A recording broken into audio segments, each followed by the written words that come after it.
Welcome to कहानियों की दुनिया। ये उन दिनों का जिक्र है जब मुसाफतें महीनों में नापी जाती थीं, जब काफिले दुआओं से चला करते थे और मंजिल से ज्यादा रास्ता अहम समझा जाता था। उन्हीं दिनों रानीपुर की गलियों से एक काफिला दिल्ली के इरादे से निकला, मगर यह सफर फकत जमीन पर तय न होना था। रानीपुर की सरजमीन खशिक थी, लेकिन यादों से नम। वहीं से एक दिन सुबह सवीरे काफिले की घंटियां बजें, सूरज आसमान पर चढ़ने को बेताब था और काफिला रवाना होने को तैयार। 16 मुसाफिर, 8 ऊंट, 3 बैलगाड़ियां, चंद पुरानी बंदूकें, कुछ खंजर, मुश्कीजें, सूखी रोटियां और एक रास्ता जो दिल्ली की तरफ जाता था। हुकीम अब्दालिस्तार, जिसकी दाढ़ी में चांदी उतर चुकी थी और हाथों में जड़ी बूटियों की खुशबू बस्सी रहती, वो हर वक्त तस्बीह घमाता और खामोश रहा करता। साबर खां, जो कभी रियासत पटन की फौज में सिपाही रहा था, अब तलवार उसके पास थी, मगर बातें कम, निगाहें ज्यादा। माई खदीजा, एक बूढ़ी औरत जिसने सारी उम्र इंतजार में गुजार दी, वो दिल्ली में अपने बिछड़े बेटे को ढूंढने जा रही थी, और उसके साथ थी उसकी 16 बरस की बेटी जलीखा, जो ख्वाब कम और धंध ज्यादा देखती थी। बाबा मेहताब, एक कवाली गाने वाला, जो अब है बरसों से खामोश था। कहा जाता था उसकी आवाज में जिनों बसते थे। सुलीम अरफलंबा, काफले का हंसमुख नौजवान, जो बात बात पर कहकहा लगाता, मगर आंखों में कोई छपी हुई बात थी। और सबसे आखिरी वो शख्स जो सियाह चादर ओढ़े हमेशा काफले से जरा फासले पर चलता। लोग उसे किस्सा गो कहते थे। वो कम बोलता, लेकिन जब बोलता तो लगता जैसे वक्त उसके लफ्जों से बह रहा हो। पहले 4 दिन सफर आसान रहा। काफला रुस्ते में आने वाले छोटे छोटे बस्तियों से गुजरता, कहीं पानी भरता, कहीं खैमे लगते। सलीम हंसी मजाक करता, जलीखा कनवे के किनारे बैठी परंदों को देखती और किस्सा गो चुपचाप रीत पर कुछ लकीरें खींचता। 5वें दिन सूरज कुछ अलग ही तीवर में था। दोपहर तक रेत जलने लगी और आसमान पर हल्की सी पीली धुंध फैल गई, जो न बादल थी न गर्द, कुछ दरमियान की शे। ये थर का आगाज था, वो मकाम जहां हुआ थर के नाम से मशहूर है। सफर करने वाले अक्सर खुद को भूल जाया करते थे। ऊंटों ने थकन से गर्दन झुकानी शुरू की। बेल सिस्त हो गए, पानी के मशकीजे आधे रह गए थे, मगर अगली मंजिल दौर। माई खदीजा की सांसें भारी हो गईं। जलीखा ने प्यास से बेचैनी में अपनी जबान होंठों पर फेरी, मगर कुछ भेगी ना। हकीम अब्दालिस्तार ने मुश्कीजा अल्टा, एक कतरा न गरा। इसी वक्त किस्सा गो आगे बढ़ा, मट्टी पर बैठा और खामोशी से रीत में अंगली से कुछ लिखने लगा। सलीम ने मजाक किया, अबे ये क्या जंतर मंतर लिख रहा है, पानी निकलेगा जमीन से? किस्सा गो ने नजरें उठाईं। उसकी आंखों में वो सन्नाटा था जो कब्र पर चढ़े फूल भी ना तोड़ता।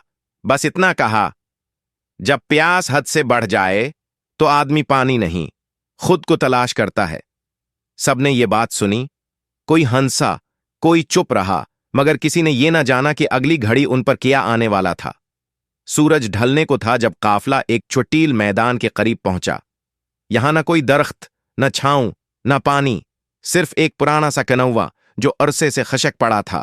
सलीम कनौवे के किनारे पहुंचा, झांका और हंसकर बोला, बस भाइयों, या तो अब बारिश हो या किस्सा गो हमें चश्मा दिखाए। लेकिन किस्सा गो खामोश था। अचानक जलीखा ने आसमान की तरफ देखा। मशरिक की जानिब कुछ धंधली सी हरकत थी, जैसे रेत उड़ रही हो। साबर खां ने आंखें सिकीड़ कर कहा, यह क्या है, तूफान? हकीम अब्दालिस्तार ने जमीन पर हाथ रखा, आंखें बंद की और बोला, नहीं, ये रेत नहीं, ये राख है। सलीम ने कहकहा लगाया, बाबा, राख उड़ रही है, क्या कब्रें जलने लगी हैं? किस्सा गो ने उस वक्त फकत एक जमला कहा। कभी कभार राख उन कदमों से उड़ती है जो सदियों पहले चले थे। और फिर आसमान पर एक जोरदार झोंका आया, जैसे हुआ खुद कोई पुराना राज सुनाने पर बजत हो। काफिले ने खेमे नहीं लगाए उस शब। ऊंट बेचैन थे, बेल जमीन खोदने लगे, और जलीखा ने पहली बार ख्वाब में कुछ देखा। एक सुन्नाटा, एक जलता हुआ काफला और रेत में एक औरत की चीख। सुबह हुई तो रेत की सरखी मानद पड़ चुकी थी। काफिले के ऊंट खामोश खड़े थे, जैसे कुछ सूंघ रहे हों। बेल थके हुए थे और जलीखा की आंखें नींद से बोझल मगर बेचैन। साबर खां ने जमीन पर नजरें जमाते हुए कहा, ये वो रास्ता नहीं। हकीम अब्दालिस्तार ने ताजब से पूछा, क्या मतलब? साबिर ने बैलगाड़ी की तरफ इशारा किया। हमने मशरिक की तरफ निकलना था, मगर अब सूरज हमारे पीछे नहीं, दाएं तरफ है। ये रास्ता हमें जनूब में ले जा रहा है। किस्सा गो, जो चुपचाप बैठा रेत के टीले पर कुछ लिख रहा था, उसने सर उठाकर बस एक बात कही। रास्ते कभी इंसानों के इरादे से नहीं चलते, कुछ राहें चलते चलते खुद अपनी मंजिल चुन लेती हैं। सलीम हंसा। यार, ये तो फिर रास्ता ही किस्सा गो बन गया। मगर जब वो आगे बढ़े तो एक नया मंजर उनका मुंतजर था। रेत खत्म हुई और सामने एक घना, पराना और परासरार सा जंगल आ गया। गुंधवान का जंगल। ये जंगल किसी नक्शे में न था, न काफले में किसी ने उसका जिक्र सुना था। दरख्त ऊंचे झुके हुए, जैसे सदियों की थकन उनके तनों पर बरसों से बैठी हो। हवा ठंडी थी, मगर इसमें कुछ अजीब सी बू थी। गीली मिट्टी, पुरानी लकड़ी और कुछ ऐसा जो बयान नहीं किया जा सकता। माई खदीजा ने कदम रोके। ये जगह, ये मुझे याद आती है, हालांकि मैं कभी यहां नहीं आई। हकीम ने तावीज को मजबूती से पकड़ा। ये जंगल खामोश है, मगर सुन रहा है। कुछ बोलने की जरूरत नहीं। जलीखा ने पहली बार दरख्तों के दरमियान कुछ साये हरकत करते देखे, जैसे कोई छुपा हो या जैसे खुद जंगल सांस ले रहा हो। रात का पहर, काफिला जंगल के अंदर खीमाजिन हुआ। औंट ढाल बेलसिस्ट लोग थिके। किस्सा गो वहीं एक जड़ के पास जा बैठा और आंखें बंद करके बैठा रहा, जैसे किसी को सुन रहा हो। आधी रात को जलीखा की आंख खुली, कुछ आवाज आई थी, किसी ने जैसे खशिक लकड़ी पर पैर रखा हो। फिर वो आवाज आई जैसे कोई सरगोशी करता है। जलीखा चुपचाप उठी, खीमे से बाहर निकली। दरख्तों के बीच कुछ हरकत थी, एक साया, लंबा, टूटा फूटा, जैसे लकड़ी की गड़िया। वो धीरे धीरे चलता जा रहा था और उसकी चाल जैसे कोई पुरानी हिंडिया हुआ में लटक रही हो। जलीखा ने देखा, वो साया किसी दरख्त के नीचे जाकर रुका और मुट्ठी खोदने लगा। फिर उसने अपने हाथ से एक चीज निकाली, एक पुराना गर्दन बंद, जिस पर एक नाम कंदा था।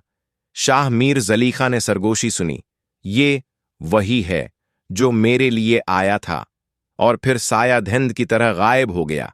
जलीखा चीख मारने ही वाली थी कि किस्सा गो पीछे आकर बोला, खामोश रहो, ये जंगल तुम्हें ले जाएगा अगर तुम उसकी बातों पर यकीन करने लगी। सुबह जब जलीखा ने सबको बताया तो कोई यकीन न कर सका, सिवाय माई खदीजा के, जिनकी आंखों में आंसू आ गए। शाह मीर, वो मेरे बेटे का नाम था। सबके चेहरों पर सुनाटा छा गया। सलीम ने झट से कहा, मुमकिन है कोई इत्तिफाक हो, पर यह जंगल ये इत्तिफाकात का नहीं लगता।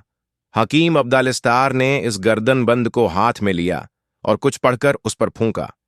ये किसी है कि याद नहीं, ये किसी की कैद है।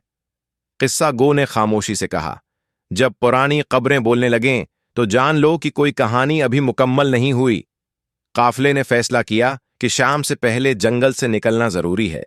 बैलों को दोपहर तक तेज हांका गया, ऊंटों को कम पानी देकर रास्ते पर लगाया गया।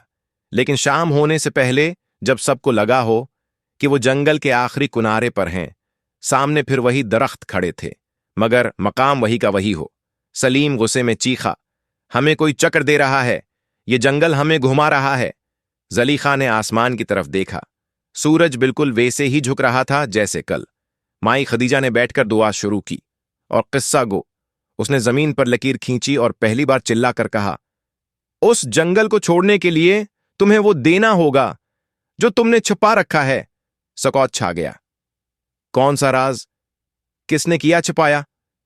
ये सवाल इस काफले के अंदर भी गूंजा और जंगल की खामोशी में भी। बाज जंगल सिर्फ पत्तों से नहीं बनते, कुछ ख्वाबों से बनते हैं, और कुछ उन ख्वाबों के टूटने से। काफला अब सिर्फ चल नहीं रहा था, बल्कि अपने अंदर झांकने लगा था, क्योंकि रास्ता अब बाहर नहीं, अंदर बनने लगा था। जंगल में तीसरी रात उतर चुकी थी। न सितारे थे, न चांद, फकत दरख्तों की सरसराहट और खामोश फजा जैसे सांस रोक कर सुन रही हो। माई खदीजा की हालत नढाल थी, उनकी नजरें साकत और हाथ तस्बीह पर थमे हुए। किस्सा गुरैत पर नहीं, आज मिट्टी पर कुछ नक्श बना रहा था। गोल दायरे, उनके बीच आड़ी तिरछी लकीरें। जलीखा उसके पास आई और पूछा, ये क्या है? किस्सा गो बोला, ये जंगल की जबान है, जो सीधे रास्ते पर ना ले जाए, मगर सच्चाई के दरवाजे जरूर खोले। उस रात काफले को नींद न आई, मगर हर एक ने ख्वाब जरूर देखा। साबर खान ने ख्वाब में देखा वो मैदान जंग में जख्मी पड़ा है और एक बच्चा उसके सामने पानी मांगता है। साबर के हाथ में तलवार है, मगर मुश्कीजा नहीं। वो आंख खोलकर उठा, सांस तेज, माथा भेगा हुआ। सलीम ने ख्वाब में खुद को कहकाए लगाते देखा, मगर अचानक सब हंसने वाले चेहरों की आंखें काली हो गईं और सबने कहा, तुम्हारा सच कहां है? माई खदीजा ने देखा एक कब्र जिस पर जलीखा का नाम कंदा है और एक साया बोल रहा है, कुर्बानी के बगैर कोई मां बेटे को नहीं पाती। जलीखा ने देखा वो एक चश्मे के किनारे है जिसका पानी नीला नहीं सियाह है और किस्सा गो उस पानी में कुछ ढूंढ रहा है। सुबह जब सब जागे तो एक दूसरे को देखने की हिम्मत ना हुई। किस्सा गो ने कहा, आज हम उस तरफ चलेंगे जहां जमीन नरम है, वहां कोई चीज छप्पी है। दोपहर तक काफिला उस हो गया, मकाम पर पहुंचा जहां दरख्तों के बीच एक पथरीली दीवार जैसी जगह थी और उसके बीच में एक पुराना सूखा कनवा जिसके दहाने पर घास अगी हुई थी। ये चश्मा है, किस्सा गो बोला, मगर इसका पानी सिर्फ उसे मिलता है जो अपने अंदर का बोझ यहां छोड़े। सलीम हंसा, अब और क्या छोड़ें? भूख, प्यास, नींद, सब कुछ तो छोड़ दिया। किस्सा गो ने आहिस्ता कहा, सच छिपवाया है तुम सबने, वो दो, तब पानी दौड़ता है? जलीखा ने पूछा। और अगर न दिया? किस्सा गो की आवाज गूंजी, तो चश्मा स्याह हो जाएगा और काफला भटकता रहेगा, राख बनकर। साबर खां सबसे पहले आगे बढ़ा। वो कनवे के दहाने पर झुका और आहिस्ता कहा, मैंने अपने कबीले को छोड़ा था उस वक्त जब दुश्मन दरवाजे पर था। मैं भाग गया था और फिर सिपाही बनकर लौट आया जैसे कुछ हुआ ही ना हो। चंद लम्हे बाद कनवे की तह से एक आवाज आई, पानी टपका। सबने सांस रोका। कनवे के किनारे पर एक नमी का निशान नजर आया। अब सलीम आगे बढ़ा, उसकी आंखों में शर्म थी। मैंने अपने दोस्त की बीवी पर नजर रखी थी। उस रात जब वो मर गया, मैं उसके जनाजे में कहकाए लगा रहा था, खुद को हंसा हंसा कर पाक साफ कर रहा था। कनवे की तह से आवाज आई, पानी बहा। जलीखा पीछे खड़ी रही, उसके होंठ लर्जे, मगर वो बोली नहीं, बस कनवे की तरफ देखा और खामोश रही। किस्सा गो ने उसकी तरफ देखा और कहा, तुम्हारा वक्त अभी नहीं आया, तुम्हारी कुर्बानी अभी बाकी है। शाम को कनवे के अंदर वाकई पानी नजर आने लगा। काफले ने वहीं डेरे डाले। जलीखा ने उस रात फिर ख्वाब देखा, एक सफीद चादर जिस पर खून के धब्बे थे। एक बूढ़ी औरत चीख रही थी, मेरी बेटी वापस दे दो जलीखा, मेरी बेटी है। जलीखा ने पूछा, मैं तो आपके पास हूं। और वो औरत चीखी, नहीं तो वो नहीं है जो है, मेरे पेट से निकली थी। जलीखा की आंख खुली और उसने पहली बार महसूस किया कि शायद वो सच में नहीं जानती कि वो कौन है। बाज राज पानी से नहीं, खून से ढलते हैं। काफिला जो राख से निकला था अब लहू के धारे में कदम रख चुका था। पुराने गनाह, छिपे चेहरे और बिछड़े नाम, सब एक एक करके सामने आने वाले थे। और दरिया, वो बस इंतजार में था। चश्मे के पानी से प्यास बुझाने के बाद काफिला एक बार फिर आगे बढ़ा। जंगल के दरख्त कम होते जा रहे थे। अब सामने नर्म जमीन, गहरे घाट और दौर से आती पानी की मध्यम आवाज थी। साबर खान ने कहा, यह दरिया है, पर यह आवाज, ये किसी खुशी की नहीं, जैसे कोई मातिम हो रहा हो। किस्सा गो खामोश था, मगर उसकी अंगलियां अपनी लिकड़ी पर कुछ गिनती जा रही थीं, जैसे वक्त गुन रहा हो या सांसें। जैसे ही काफिला दरिया के किनारे पहुंचा, सब रुक गए। पानी सुर्ख था, न कीचड़ न धूप का अक्स, बल्कि जैसे खून पत्तों से निचोड़कर पानी में घोला गया हो। सलीम ने आवाज दी, ये पानी कैसे हो सकता है? कोई बीमारी है। हकीम अब्दालिस्तार ने पानी की सतह पर झुककर गौर किया। ये पानी बीमार नहीं, ये जख्मी है।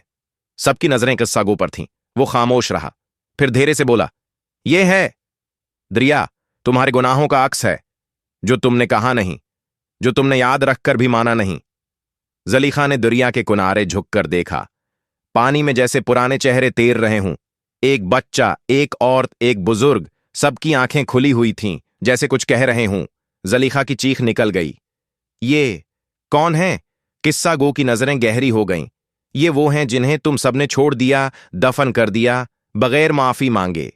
इसी लम्हे दरिया के किनारे से एक छोटी सी किश्ती नमूदार हुई, बगैर किसी मिलाह के, बगैर पतवार के।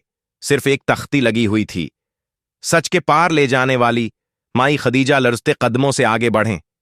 ये कश्ती मुझे 50 बरस पहले नजर आई थी, ख्वाब में। जलीखा की आंखों में जैसे कोई शौला भड़का।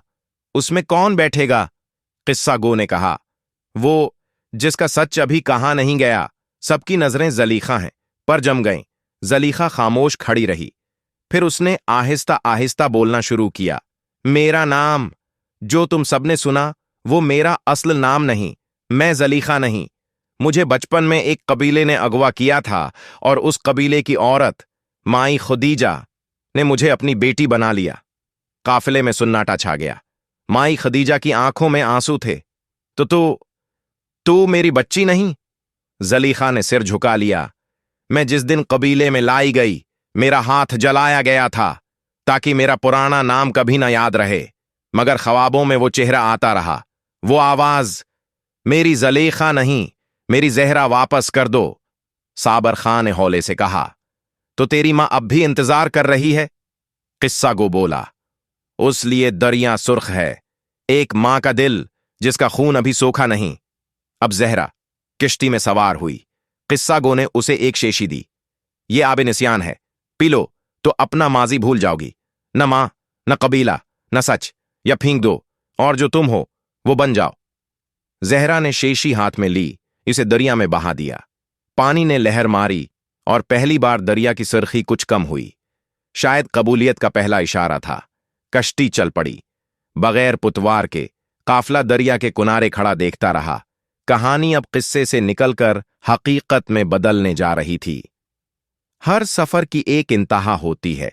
कुछ इंतहा पर रोशनी होती है और कुछ पर साया। काफला अब हर सफर की एक इंतहा होती है।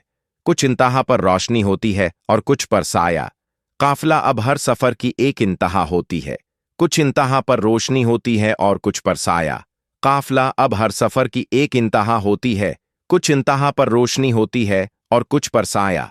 काफला अब हर सफर की एक इंतहा होती है। कुछ इंतहा पर रोशनी होती है और कुछ पर साया। काफला अब हर सफर की एक इंतहा होती है। कुछ इंतहा पर रोशनी होती है और कुछ पर साया। काफला अब हर सफर की एक इंतहा होती है। कुछ इंतहा पर रोशनी होती है और कुछ पर साया। काफला अब हर सफर की एक इंतहा होती है। कुछ इंतहा पर रोशनी होती है और कुछ पर साया। काफला अब हर सफर की एक इंतहा होती है। कुछ इंतहा पर रोशनी होती है और कुछ पर साया। काफला अब हर सफर की एक इंतहा होती है। कुछ इंतहा पर रोशनी होती है और कुछ पर साया। काफला अब हर सफर की एक इंतहा होती है। कुछ इंतहा पर रोशनी होती है और कुछ पर साया। काफला अब हर सफर की एक इंतहा होती है। कुछ इंतहा पर रोशनी होती है और कुछ पर साया। काफला अब हर सफर की एक इंतहा होती है। कुछ इंतहा पर रोशनी होती है और कुछ पर साया। काफला अब हर सफर की एक इंतहा होती है। कुछ इंतहा पर रोशनी होती है और कुछ पर साया। काफला अब हर सफर की एक इंतहा होती है।